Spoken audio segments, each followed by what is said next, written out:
Olá, hoje no Mundo Político, a base e os desafios do governo Lula. Em 5 meses, a nova gestão do Planalto retomou diversos programas, mudou diretrizes, mas ainda não consolidou maioria no Congresso e sofreu derrotas recentes na Câmara. Ajustes na articulação estão em curso visando a aprovação do arcabouço fiscal e da reforma tributária. Como estão as relações com o Centrão e as legendas aliadas? E os embates presentes e futuros com a oposição. Eu converso com a deputada federal e presidenta nacional do Partido dos Trabalhadores, Gleisi Hoffmann, que cumpre uma agenda de encontros políticos em Minas. Presidenta, um prazer recebê-la na TV Assembleia e em nosso programa. Eu que agradeço essa oportunidade de conversar com o povo mineiro. Presidenta, o novo arcabouço fiscal é o desafio aí mais imediato do governo no Congresso. E o tema enfrentou nos últimos dias resistências da oposição e até algumas críticas pontuais dentro do próprio PT. Quarta-feira passou a urgência, com 367 votos favoráveis. O que esperar da votação na terça da semana que vem? A base tem uma maioria aí confiável para aprovar a matéria? Eu acredito que para essa matéria tem sim, tem um entendimento lá do Congresso e o relatório do relator fez muitas modificações no projeto original. Aliás, uma das críticas que tinha dentro do PT, e de alguns partidos aliados mais próximos desse campo mais da centro-esquerda, é justamente por isso, o temor de que isso amarre muito o governo e que essas regras estabelecidas pelo relatório do Cajado acabem pressionando o não aumento de despesa e de investimentos que o país precisa, por isso as críticas. Mas estamos conversando com o relator, ver o que ainda pode melhorar, como que a gente melhora, mas eu acredito que o governo terá voto suficiente para aprovar, sim.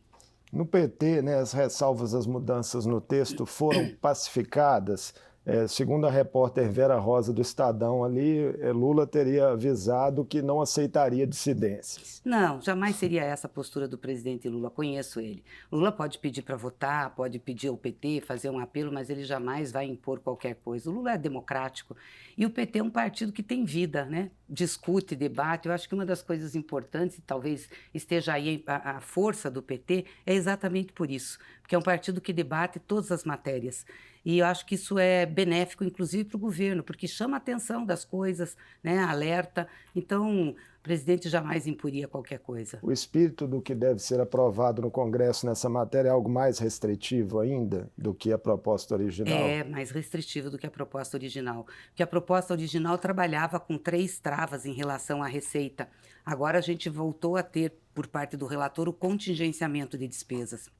E quando você tem um orçamento muito amarrado, acaba que, para contingenciar a despesa, vai ter que cortar em algum lugar. O nosso temor é que exatamente reduza os recursos de investimento. Nós precisamos, no país, investir, precisamos de infraestrutura, mas mais do que isso, o investimento gera emprego, faz crescimento econômico. Então, esse é o nosso temor. A Fazenda parece que está ok, por enquanto. Porque na realidade nós também temos uma correlação de forças no Congresso. Obviamente que se a gente quisesse uma proposta só nossa, nós teríamos que ter maioria. Nós não temos, então negociar faz parte da vida política. Após as derrotas do governo na Câmara, ali nos decretos que modificavam o marco do saneamento, sim, a senhora participou de reuniões de ministros da articulação política com presidentes e dirigentes de legendas de partidos aliados. O que foi cobrado e acertado ali? Na realidade, não é fácil você consolidar uma base com um Congresso tão conservador como nós temos hoje. O presidente Lula se elegeu, mas nós fizemos uma bancada, esse grupo, esse grupo de centro-esquerda, enfim, fez uma bancada de 140 deputados, numa casa que tem 513.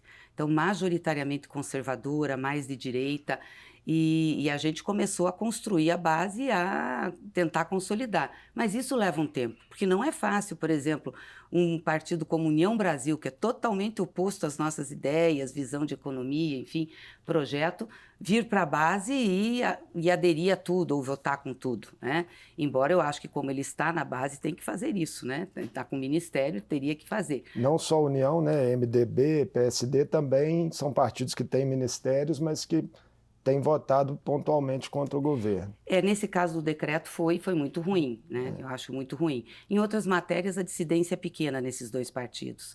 Mas a gente tem que ir conformando. O presidente fez uma cobrança, enfim, do governo, dos partidos, a mim também, que a gente tem que cumprir os acordos que são feitos com o Congresso, né? As colocações das indicações dos partidos, tinha a liberação de emendas, enfim, ele pediu um esforço nesse sentido. Eu acho que a coisa está se alinhando. Falando nas emendas, né, o ritmo de pagamento de fato foi acelerado recentemente, após cobranças que, segundo a imprensa, foram feitas diretamente pelo presidente da Câmara, Arthur Lira, a Lula. O governo hoje está em que medida, deputada, dependente de Lira e dos partidos ali que gravitam em torno da liderança dele? Não, tem uma maioria, como eu te disse, que é conservadora e nós precisamos articular com essa maioria conservadora. O Lira é o presidente da Câmara, presidente de um poder, não é da articulação política do governo, né? Nem é ele que tem que fazer a articulação. É nós que temos que fazer, a liderança de governo, que tem que trazer os partidos. E, obviamente, ter uma relação com o Lira de conversa, de diálogo e de cumprimento dos acordos feitos.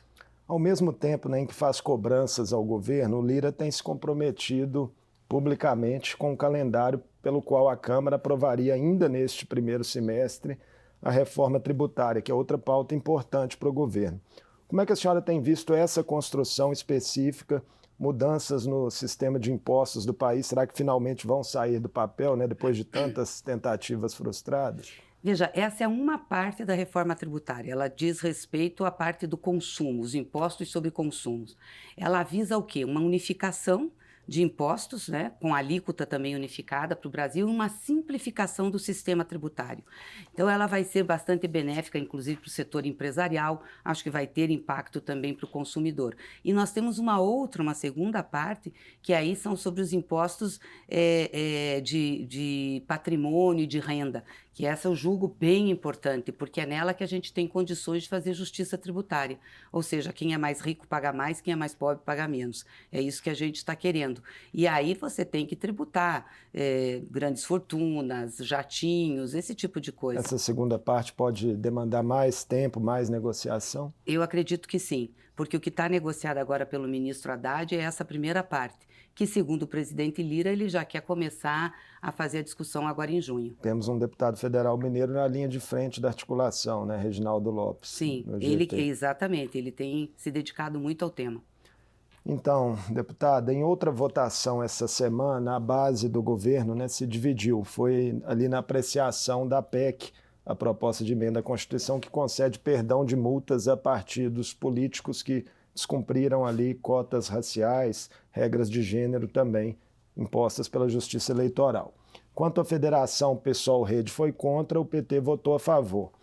Essa anistia não vai na contramão de discursos por maior representatividade e diversidade na política? Olha, na realidade, essa PEC tem a ver com o papel do Tribunal Superior Eleitoral. O que nós temos ultimamente por parte do TSE, principalmente do corpo técnico que faz a análise dos partidos, são multas que são inexequíveis. Eles aplicam multas que é difícil de pagar, você não tem condições e pode ter comprometimento com a vida dos partidos. Por isso que nós estamos tendo reiteradas anistias. Já conversamos com o TSE, mas não há por parte do TSE uma sensibilidade. Porque a multa ela tem que ser pedagógica, não é para matar o indivíduo, é para ser pedagógica. E não é o que tem acontecido. Então, e quando a gente discutiu essa PEC, eu até falei o seguinte, agora nós temos que colocar na PEC as cotas. Porque as cotas de mulheres, tanto da utilização do fundo como da representação nas chapas, é lei.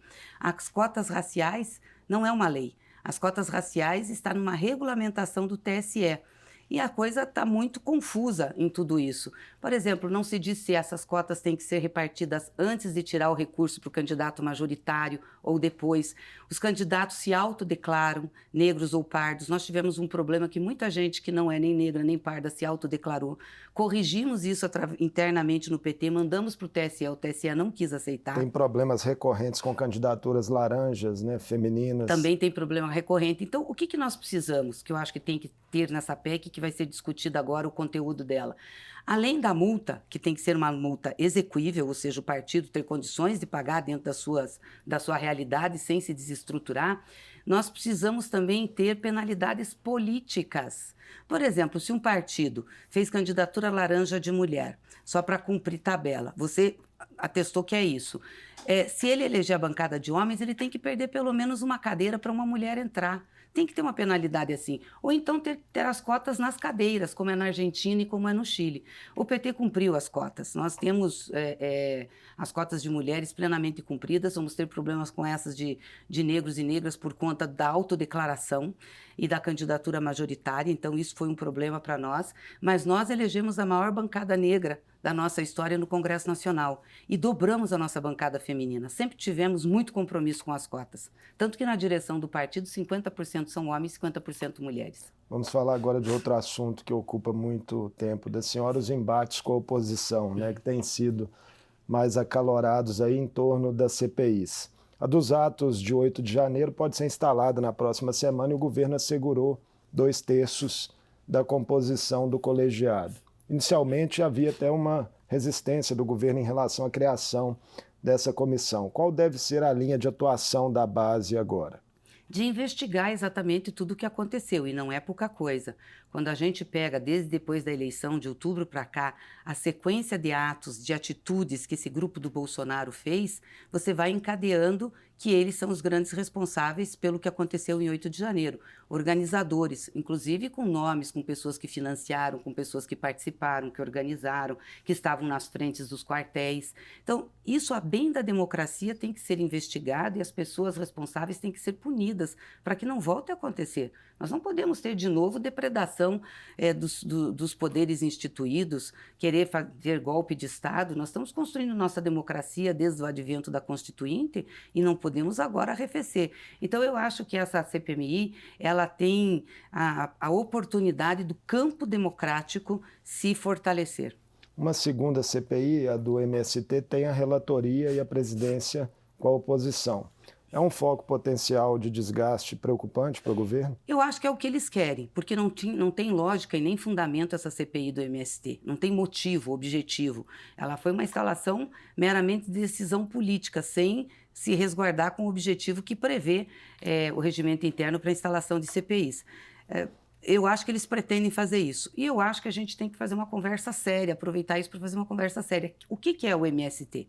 É o maior movimento social organizado do Brasil hoje, muito importante, que luta pela reforma agrária, sempre fez suas lutas, mas também que ajuda na produção do país. São inúmeras as cooperativas de produtos do MST, cooperativas de arroz, de laticínio, de queijo, de leite, de erva mate, ou seja, tem produção, né?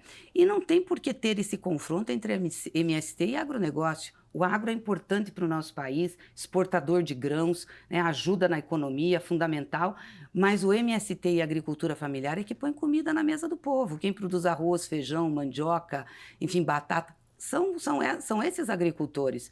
Então não tem por que fazer essa contraposição. Acho que nós temos que serenar os ânimos e cabe todo mundo no Brasil.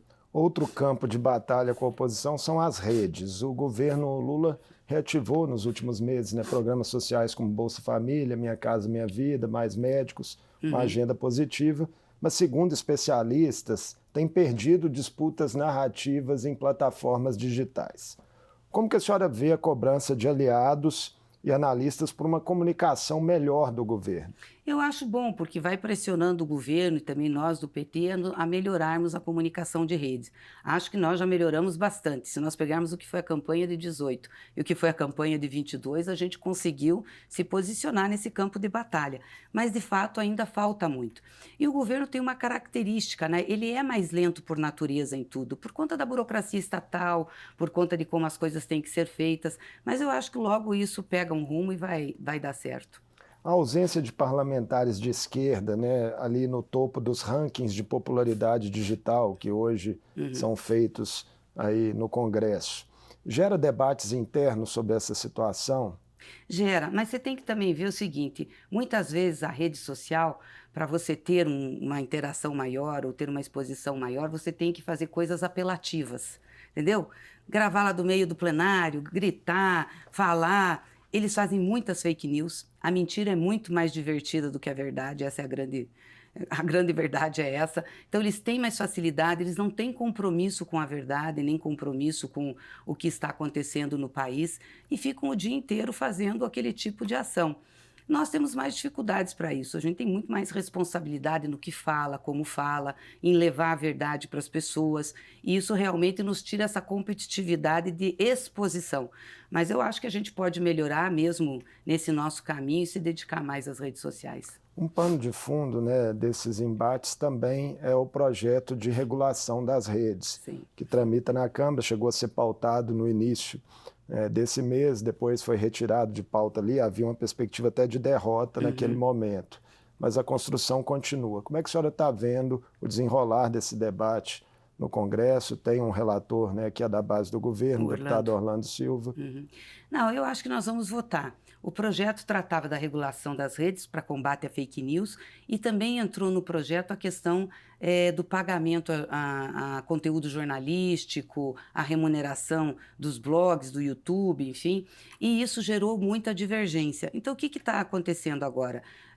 Decidiu se separar. Então, fazer um só da regulação com combate às fake news, depois faz um outro projeto da remuneração do conteúdo jornalístico, da remuneração dos youtubers, né, e um sobre a questão de direitos autorais. Eu acho que fica mais fácil, porque são matérias que, embora correlatas, elas não são, como que se diz, ligadas, têm que ser votadas juntas. Não, elas podem fazer. Eu acho que o que nós precisamos agora é o combate à fake news. É a questão da regulação mínima para que a mentira não vença. Os críticos, né, à proposta falam muito em risco de censura, ameaças à liberdade de expressão.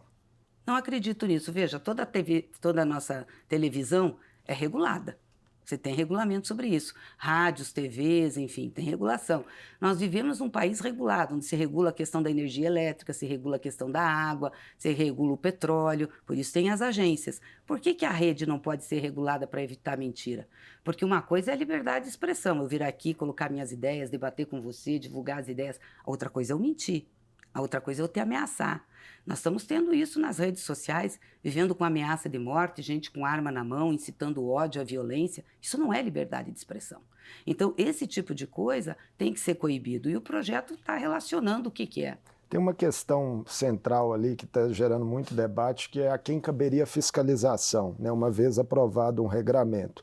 Se seria um órgão autônomo ou se isso ficaria a cargo da Anatel. O PT tem uma posição fechada a respeito disso? Nós ainda não fechamos com o relator. A gente acha que teria que ser um órgão autônomo, mas é muito difícil ali naquele contexto dizer o que seria esse órgão autônomo e a sua composição. Então tem uma parte que acha que tem que ser a Anatel. Talvez a gente possa chegar a um meio termo, quer dizer, colocar a Anatel até a criação de um órgão autônomo que tivesse foco nas redes sociais. Porque parece que a Anatel atualmente já tem alguns problemas estruturais, né, assim, de dificuldade mesmo operacionais para lidar com o que já tem sob a sua responsabilidade. Sob sua responsabilidade e regulação. É verdade, tem, mas também tem know-how, né?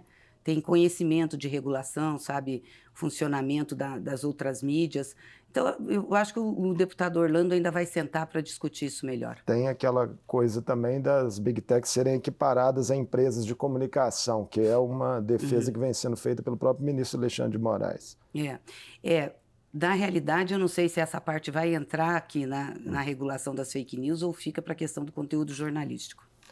Então, vamos falar agora de Minas Gerais, né? Importante a senhora estar aqui no nosso estado fazendo essa visita. O PT faz oposição ao governo Zema, né, ao governo estadual, que tem pendências importantes a resolver com o governo federal. Por exemplo, o acordo de recuperação fiscal em tratativas com o Ministério da Fazenda. Na sua avaliação, presidenta Gleisi, o governo Lula deve priorizar em Minas quais políticas públicas? Bom, primeiro só sobre o acordo de recuperação fiscal, é importante dizer que do ponto de vista do conteúdo que a lei deu a ele, nós somos contra fazer um acordo em que obrigue os estados a privatizarem, a congelar salário de servidores, nós somos contra. Então, nós temos um problema aí com esse acordo. Por outro lado, também, o estado não pode ficar cavalheiro, porque hoje o estado não paga a sua dívida, né, fica com os recursos, né? Tem liminares, então vai ter que se achar uma saída. O ministro Haddad tem conversado muito aqui com os deputados mineiros, fez reunião para entender bem e ver de que forma a gente pode encaminhar isso, porque tem uma coisa que tem que ser resolvida. E do ponto de vista de políticas públicas, obviamente que o presidente quer priorizar investimentos, né? Tanto que nós colocamos no orçamento, com aquela PEC da transição, um valor expressivo de investimentos e principalmente no DENIT para recuperação de estradas. Isso já Esse tem começou. sido um problema recorrente no interior mesmo, má Isso. condição das estradas E isso já federais. começou a ser executado, sabe? Já o Ministério dos Transportes já começou a liberar para fazer essa recuperação, isso é importante.